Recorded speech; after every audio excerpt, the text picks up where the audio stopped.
This Is England feels like a warning, and here's why it hits harder now than it ever did. But before I get into it, tell me why you love this movie in the comments, and if you love British and Irish films, we should be friends. Follow me. There's a certain anatomy to the radicalisation of Sean in the movie that is still used today. Combo doesn't recruit 12-year-old Sean into his bonehead gang with political theory. He weaponises his grief, his isolation, and his need for a father figure.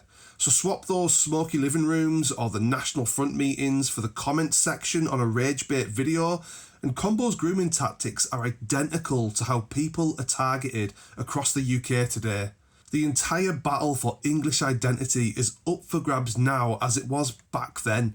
Woody's group represents the original 1960s skinheads, inclusive, working class solidarity rooted in a shared love of Jamaican music. Combo hijacks that entire aesthetic for xenophobic nationalism, and that exact tug of war over the St George's Cross is at the absolute dead centre of modern British discourse, where putting up a flag no longer feels like a patriotic symbol of an inclusive nation, but it now is a symbol of exclusion and nationalism. The same economic abandonment that the working class felt in the Thatcher years that Meadows captured hasn't vanished.